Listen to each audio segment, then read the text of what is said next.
Se não compreendermos que Jair Messias Bolsonaro foi o ponto de fuga de uma série de pulsões fundadoras de nossa formação atavicamente desigual e profundamente hierárquica, não saberemos reinventar o país Brasil na promessa nunca cumprida da nação Brasil. Não há, por isso, garantia alguma, e é bem possível que abraçar a ética do diálogo seja muito pouco diante da retórica do ódio e de desinformação das redes sociais. Porém, ao sugerir essa possibilidade, penso no paradoxo que assinalei. O colapso do governo Bolsonaro deve tornar-se visível, palpável até, especialmente para os eleitores do capitão. No fundo, assim como você, também não disponho de resposta conclusiva. Mas, por favor, recorde a epígrafe deste livro. Esta história acontece em estado de emergência e calamidade pública. Trata-se de livro inacabado, porque lhe falta a resposta. Resposta esta que espero que alguém no mundo me dê. Vós?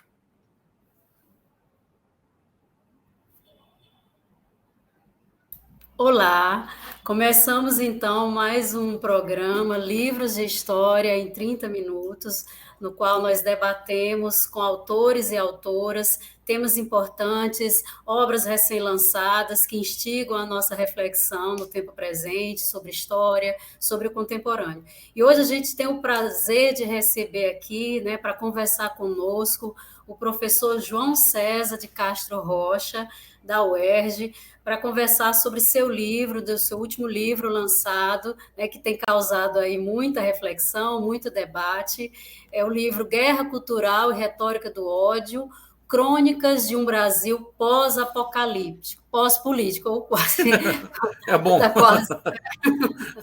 E aí, nessa conversa que nós vamos ter aqui com o professor João César, nós vamos falar um pouco dessas suas reflexões e suas teses ao longo desse livro, né? E de como é que esse livro surgiu. E eu queria começar por aí, professor, falando como foi o processo de construção desse livro. O senhor já tem uma grande trajetória aí na teoria literária, literatura comparada, trabalhando com Machado de Assis, analisando a obra de Machado de Assis, Shakespeare, uma série de obras aí, né, fazendo esse processo de reflexão da obra literária, né, do entendimento desses vários textos, e como foi, então, que o senhor chegou a essa reflexão, nos trouxe, né, esse mapeamento amplo que é feito aí no livro sobre essas linhas de construção do bolsonarismo, né? E a gente queria começar um pouco a partir daí, né? Quais foram vamos dizer assim, os elementos que estimularam, né, o senhor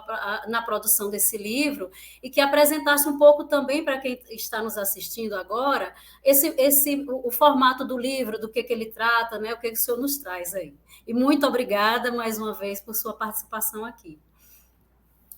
Muitíssimo obrigado, professora Sônia Menezes. Eu que agradeço. É uma alegria, uma honra participar deste programa da Ampul. Eu aproveito para cumprimentar e parabenizar o atual presidente da Ampul, o historiador, como todos nós, Valdeir Lopes Araújo, pela iniciativa de incrementar ao máximo a presença da Ampul nas redes sociais. Essa é uma das respostas para que superemos o apocalipse Bolsonaro. Mas falaremos sobre isso daqui a pouco. Então, muito obrigado pela oportunidade do diálogo. Sônia, você tem toda a razão. Passar de Shakespeare e Machado a Orville e Olavo de Carvalho é, na verdade, um autêntico calvário. A razão pela qual eu decidi escrever este livro foi devido a uma angústia. A percepção para mim muito clara, já no princípio de 2019, de que havia uma incompreensão muito grande do alcance e das consequências do fenômeno da guerra cultural. E me parecia que boa parte do campo da esquerda democrática, ou do campo progressista democrático em geral, que boa parte dos seus melhores nomes perdiam muito tempo produzindo caricaturas do fenômeno Bolsonaro, em lugar de caracterizar o bolsonarismo. Perdiam muito tempo fazendo caricaturas de Olavo de Carvalho, em lugar de caracterizar o sistema de crenças Olavo de Carvalho, que hoje move milhões de pessoas no Brasil. Em alguma medida, este foi o livro no qual eu reuni de maneira mais completa a minha dupla formação.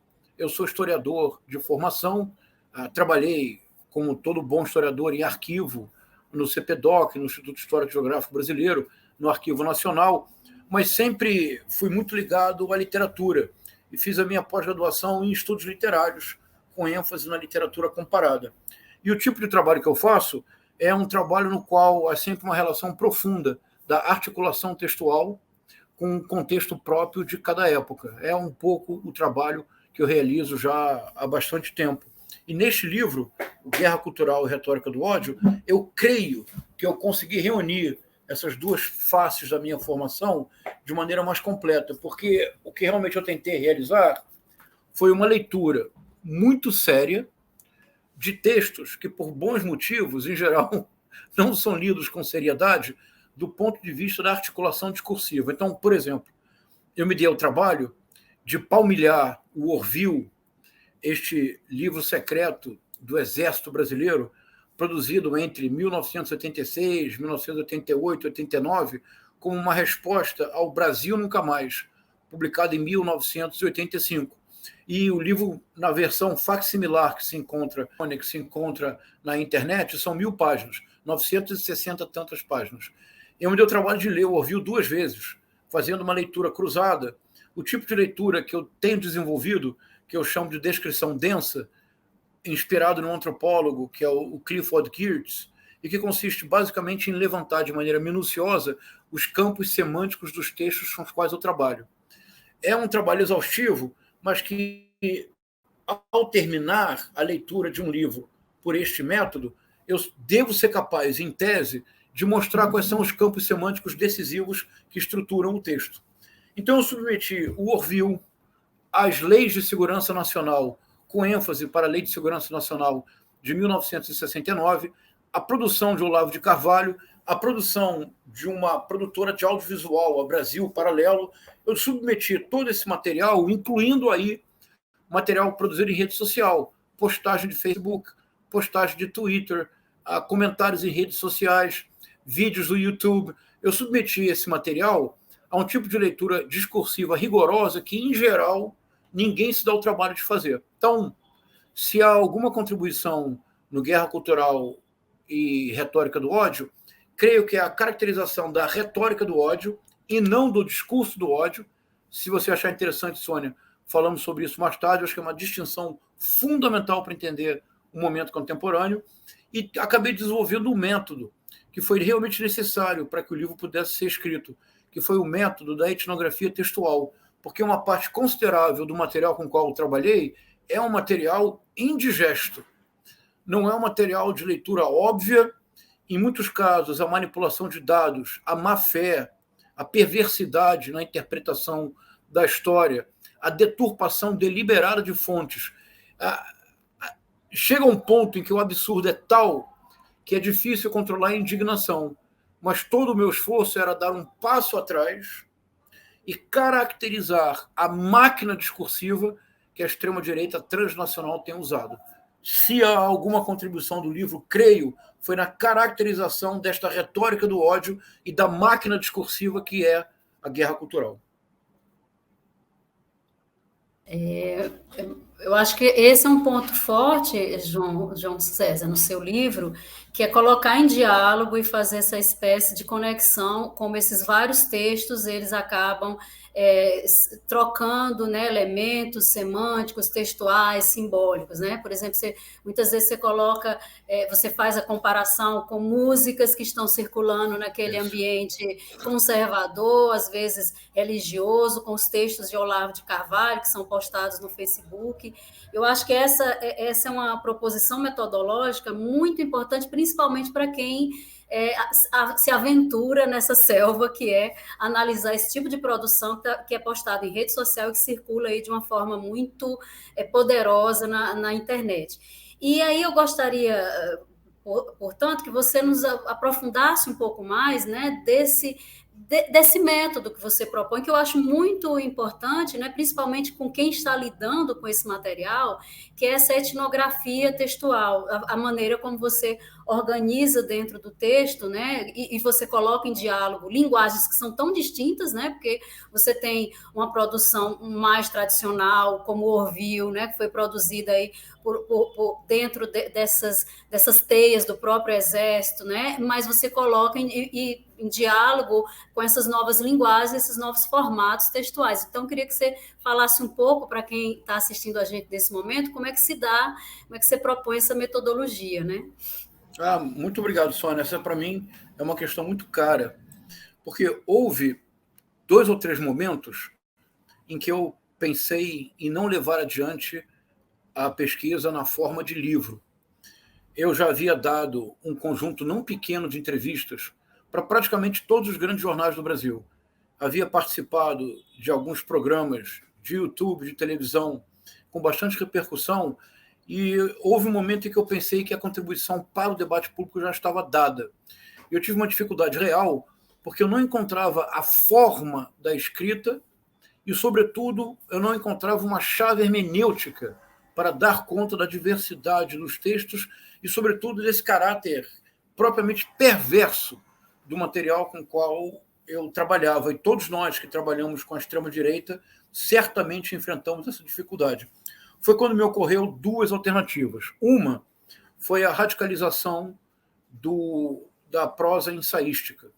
E é algo que eu faço desde 2013, num livro chamado Machado de Assis por uma Poética de Emulação, e a cada novo livro eu tenho radicalizado essa escrita ensaística.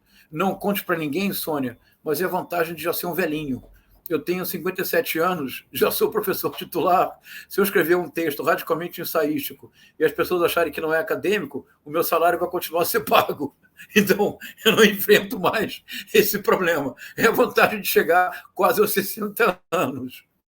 Então, eu tenho radicalizado essa tentativa de escrever uma prosa que seja, ao mesmo tempo, rigorosa na conceituação, na proposta conceitual, rigorosíssima no arcabouço metodológico, rigorosa demais na consulta às fontes e na explicitação da leitura que eu faço da fonte, de modo que o leitor possa, com propriedade, discordar da minha interpretação, mas, ao mesmo tempo, eu tenho radicalizado cada vez mais o esforço de fazer uma prosa que se arrisca a ser uma prosa ensaística, com uma prosa ensaística de caráter propriamente literário. Não sei se consigo, mas é o esforço que eu tenho feito. Então, essa foi a primeira solução.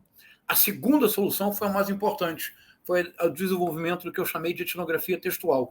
E, sem nenhuma pretensão, foi um método que eu precisei criar para dar conta do material. Mas o que é etnografia textual? É bem simples, Sônia. O paralelo que me ocorreu, a analogia que eu estabeleci para mim mesmo, foi com o trabalho de um etnógrafo ou de um antropólogo. Quer dizer, imaginemos uma cena simples e que eu reproduzo no livro. Imaginemos que um antropólogo chega numa determinada comunidade, num grupo, e ele tem a sorte de um ancião ter a boa vontade de lhe contar os mitos de origem daquele grupo. E ele começa, então, a contar o mito de origem do seu grupo.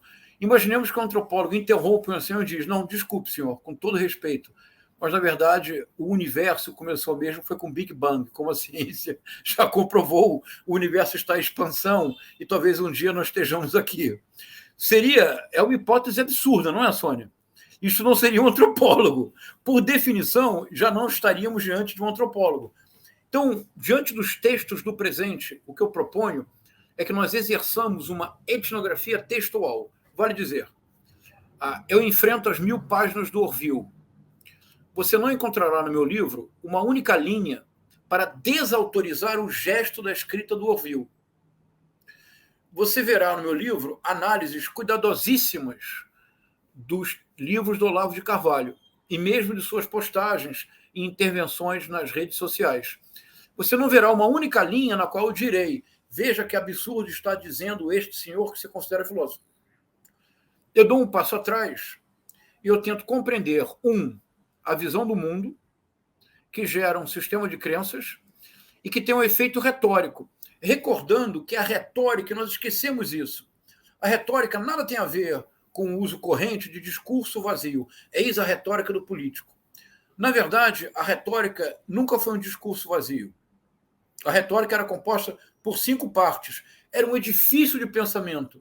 Colocava à disposição do orador um repertório enorme de possibilidades discursivas que ele deveria adaptar a um público determinado para produzir um afeto específico. É isto a retórica. Agora, a retórica, que tinha 5 partes, ela foi esvaziada a partir do romantismo e ficou apenas com o ornato, com o que nós chamamos, quando fomos torturados no primeiro e segundo graus, de figuras de linguagem. Mas a retórica é muito mais do que isso. A retórica implica a invenção, implica a disposição dos temas que foram inventados, implica a utilização de ornatos, ou seja, é preciso, de alguma forma, apresentar o argumento, mas de uma forma embelezada, implica a memória de todo esse edifício e, sobretudo, implica a elocução, isto é, a performance. Se eu faço um discurso, se eu agora estou conversando com você, Sônia, somos 2 pessoas, eu tenho a tendência a me entusiasmar, mas eu vou me controlar. Porque se eu me entusiasmar demais diante de uma pessoa, isso se torna algo opressivo. Agora, se nós estivéssemos falando com 2.000 pessoas, pelo contrário, eu tenho que me entusiasmar mais do que geralmente eu faço, porque eu preciso capturar a atenção de um grande número de pessoas. Isso tudo estava previsto na retórica, que também era uma arte da performance. Então, eu dou um passo atrás e eu tento dizer, veja, como é que se estrutura o Orville? É assim. Qual é a máquina discursiva que está presente nos livros do Olavo de Carvalho? Eis aqui o sistema de crenças. Como funciona a retórica do ódio? Qual é o passo a passo da retórica do ódio? E então eu fui capaz de propor que não é discurso de ódio, é retórica. Porque discurso de ódio, ele tem um caráter vago que parece o templo para o Santo Agostinho. Quando nós somos expostos ao discurso de ódio, nós de imediato reconhecemos. Mas se nos perguntam, defina discurso de ódio, não existe definição consensual. Não sou eu quem o diz, é a Organização das Nações Unidas, que publicou um documento muito importante, que é de estratégias para enfrentar o discurso de ódio no mundo. E o primeiro parágrafo diz assim, o que é discurso do ódio? Resposta, não há uma definição consensual. Claro, porque o discurso de ódio depende muito da maneira como o discurso é recebido, a não ser em casos óbvios. Já uma retórica do ódio, se é retórica, é uma técnica discursiva. Se é uma técnica discursiva, tem um passo a passo. E aqui é o ponto complexo, Sônia, é que o Olavo de Carvalho passou 2 décadas ensinando o passo a passo da retórica do ódio. E o caos cognitivo que enfrentamos hoje no Brasil, e que não será superado em outubro de 2022. Nós precisaremos trabalhar muito, nós, professores e professoras, teremos que trabalhar muito para, a partir de janeiro de 2023, levar pelo menos 10 anos para superar os efeitos deletérios da retórica do ódio. Porque, como é retórica, é uma técnica. Se é uma técnica, tem um passo a passo discursivo. Pode ser ensinada, pode ser, sobretudo, aprendida. Então, a etnografia textual significa encarar os textos como se nós estivéssemos estudando um grupo ou uma comunidade. Não nos cabe questionar os valores propostos no texto. O que nos cabe é que devemos ser capazes de compreender como o texto se estrutura e de que forma essa estruturação produz um efeito específico, que no caso da extrema-direita é um afeto, é o ressentimento, é o ódio, é a inveja. Agora, Sônia, a verdade, como diria o Manuel Bandeira, não sei se dura ou caroável, é que, infelizmente, na história da humanidade, o afeto que realmente move multidões, infelizmente, não é o amor. O Cristo foi crucificado. O afeto que realmente move multidões e que provoca guerras, desde sempre, é o ódio e é o ressentimento. Esse é o afeto produzido pelo sistema de crenças Olavo de Carvalho e pela máquina discursiva que levou Jair Messias Bolsonaro ao poder. Eu espero ter dado uma contribuição de propor um método para que nós possamos nos aproximar desses textos, não para reproduzir a caricatura, mas para caracterizar o sistema.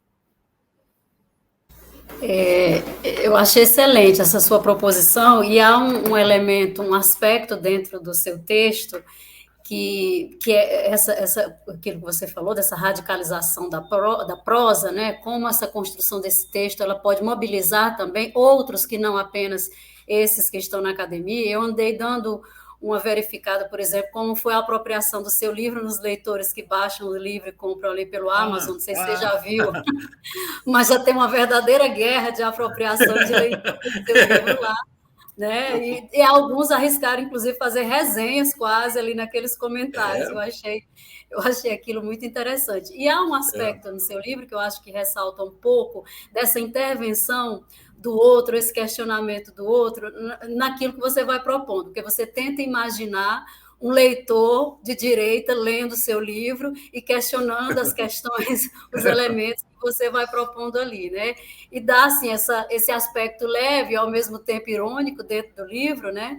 Esse leitor ali a todo momento, que eu acho que é um leitor que está ali conversando com você, e você tenta pensar esse leitor que ele questionaria, né? Questionaria dentro dessa produção. E aí eu achei muito interessante essa chave que você constrói o livro.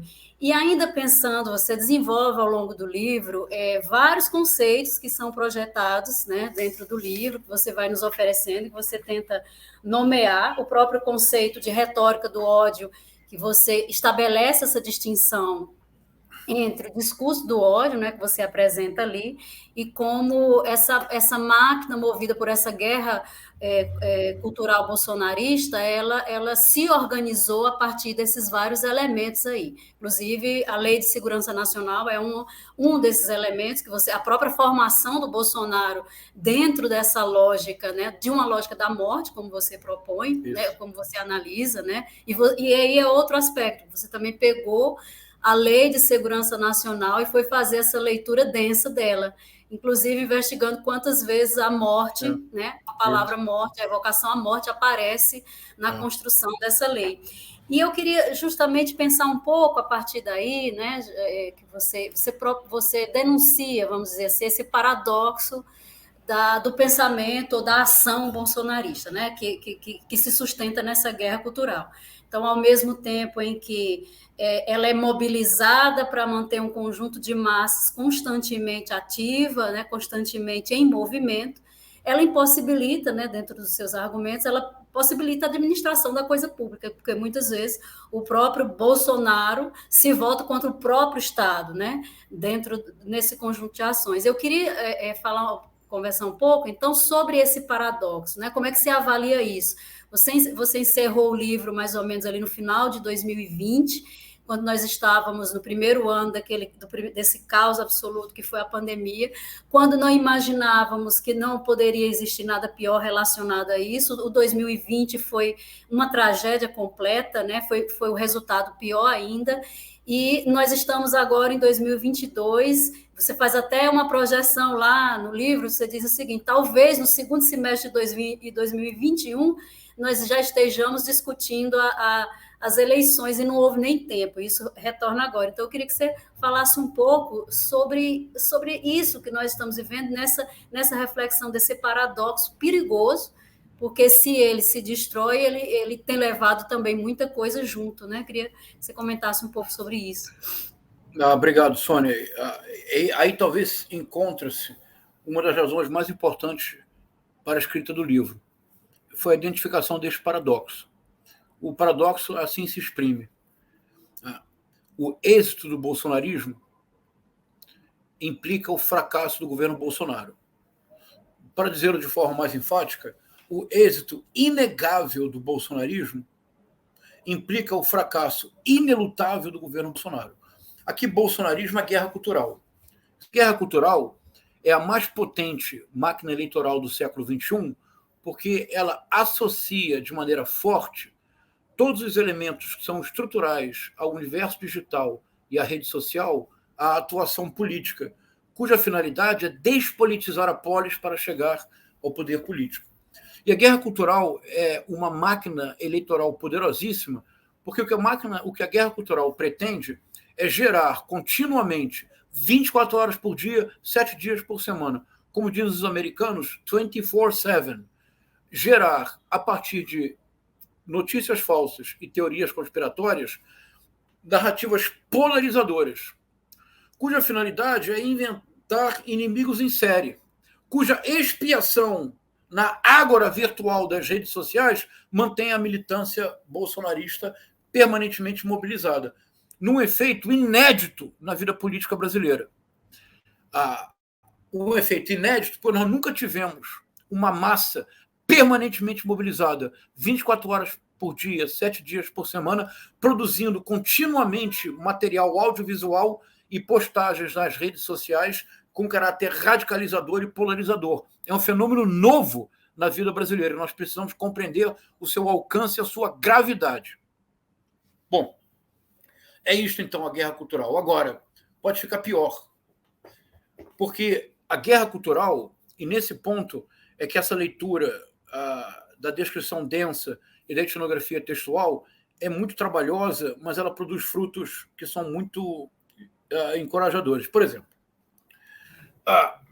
o objetivo da Lei de Segurança Nacional de 1969, que é vigente até 1978, e que, portanto, forma a mentalidade bolsonarista, porque o Bolsonaro é aspirante na Academia Militar das Agulhas Negras entre 1974 e 1977. É uma lei cuja leitura eu recomendo muito, Sônia, mas muito, para todos os brasileiros, todas as brasileiras.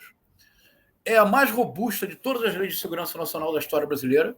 A primeira de Getúlio Vargas, em 1935, a uma de 1967, a de 69 revoga, porque do que se trata, em última instância, é de ter uma lei de segurança nacional que seja tão draconiana quanto o ato institucional número 5, de dezembro de 1968.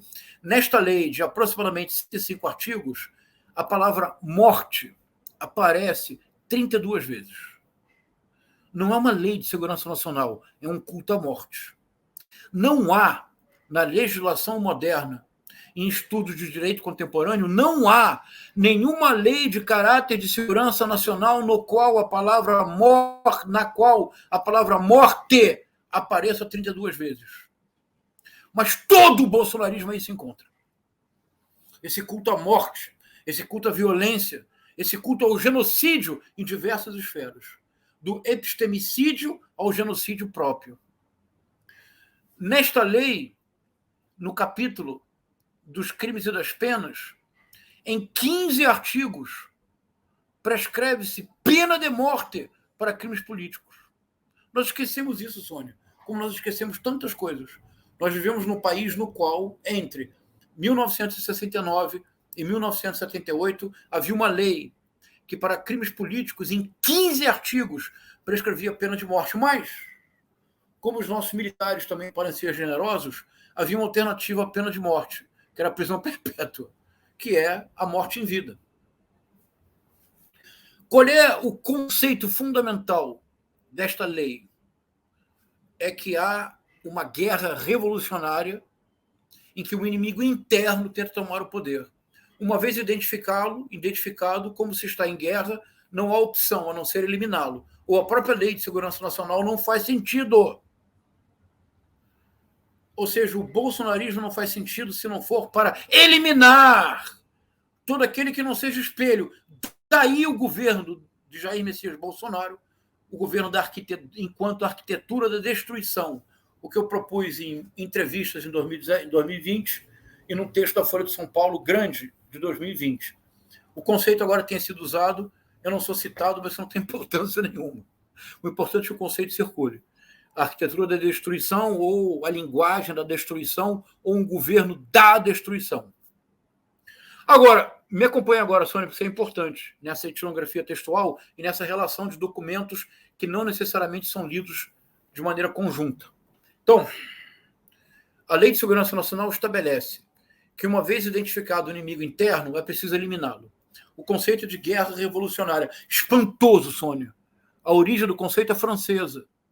Guerra revolutionnaire é o conceito que o Estado francês desenvolveu para adotar a tortura, a execução, a ocultação de cadáveres de argelinos lutando pela Guerra da Libertação como prática oficial. E o Emmanuel Macron, há alguns meses, pediu desculpas oficiais à Argélia pelo uso da tortura como prática oficial de Estado. Pois este é o conceito que os militares usam para a Lei de Segurança Nacional. Os militares no Brasil importaram um conceito que foi usado pela França contra outro Estado. Os militares no Brasil importaram este conceito contra cidadãos e cidadãs brasileiros. E também esquecemos disso. Agora, se há um inimigo que identificado deve ser eliminado, é preciso uma teoria para identificar o inimigo, não é verdade? Pois a teoria existe, é o Orville.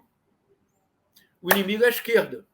No Orville, Sônia, você não vai acreditar, nas páginas finais do Orville, a minha memória me diz página 960 da versão facsimilar que se encontra na internet.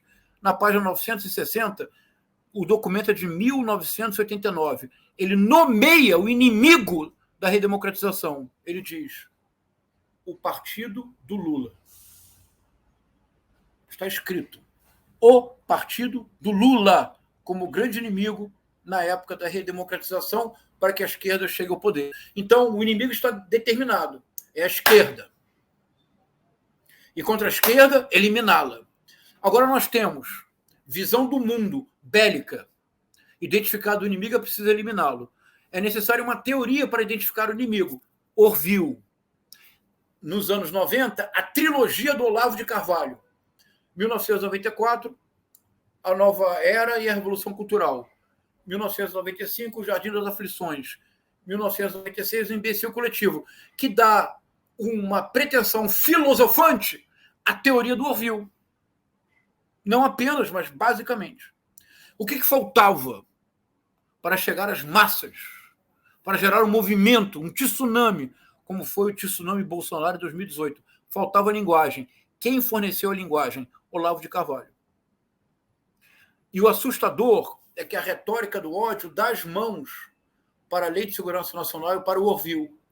Porque na retórica do ódio, o outro é reduzido ao papel de inimigo a ser eliminado, linguisticamente, simbolicamente, como na Lei de Segurança Nacional se eliminava fisicamente. O Orville é um projeto autoritário de manutenção permanente das Forças Armadas como tutoras da nação. Em última instância, é isto. A realização plena do Orville é este governo. A retórica do ódio ela implica uma supressão das mediações. Não há conceito, só há polaridades. Trata-se do maior crime jamais acontecido na história da humanidade. Trata-se do mais ardiloso plano jamais imaginado por ninguém em nenhum momento da história. Na retórica do ódio do Olavo de Carvalho são sempre extremos. Ele, Olavo de Carvalho, é o maior filósofo vivo. Nós todos da universidade somos os piores que jamais existiram. Não há mediação. Mas sem mediação, Sônia, não há pensamento. O pensamento só é possível pela utilização de um mediador universal, que também nós chamamos de conceito. O conceito é um mediador universal da linguagem. Agora, Sônia, suprimir as mediações é o próprio projeto autoritário bolsonarista. Então, a linguagem do Olavo de Carvalho se casa perfeitamente com a Lei de Segurança Nacional, com o Orville, e produzem um sistema de crenças muito poderoso, que nós levaremos tempo para superar. Precisamos começar de imediato. Para começá-lo, primeira tarefa, entender a visão do mundo, a teoria que a informa, a linguagem que a divulga. Em última instância, o que o livro pretende ser é esta radiografia.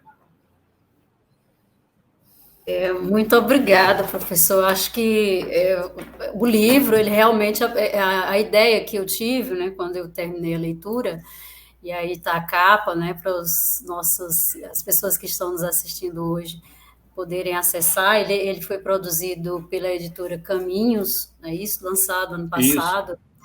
E eu acho que o livro ele traz isso, né? Ele nos ajuda a pensar essa radiografia e acho que até nos diz assim, como chegamos até onde nós chegamos, por quê? Né? Pensar um pouco esse processo todo que nos trouxe a essa situação a qual nós vivemos hoje, que implica uma reflexão de futuro também.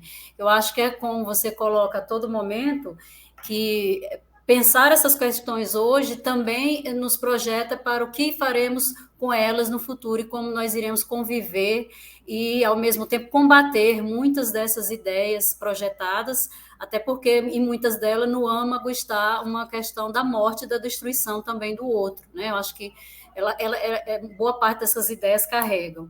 E aí eu gostaria só de agradecer e deixá-lo com as palavras finais, se quiser acrescentar mais alguma coisa, né, sobre o livro, mais alguma observação que a gente não tem ainda pontuado e que você acha relevante. Não, Sônia, muitíssimo obrigado pelo diálogo, pela interlocução privilegiada, foi uma grande alegria. Espero que essa conversa ajude a chamar a nossa atenção e despertar a necessidade para um estudo muito cuidadoso do tempo presente. Este é o nosso tempo, mas se nós não compreendermos a gravidade do momento pelo qual passamos, a distopia, uma obra-prima do Inácio de Loyola Brandão, se tornará realidade. A distopia se chama Não Verás País Nenhum. Para que tenhamos um país para ver no futuro, nós precisamos decifrar a esfinge da extrema-direita. É o sentido do meu trabalho. Muito obrigado pela oportunidade.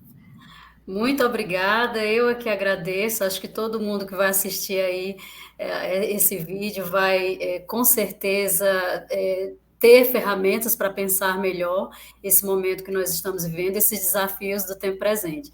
Então, hoje nós apresentamos aqui o livro Guerra Cultural e Retórica do Ódio, Crônicas de um Brasil Pós-Político, do escritor, professor João César de Castro Rocha, ao qual eu agradeço mais uma vez. Muito obrigada e até outro encontro.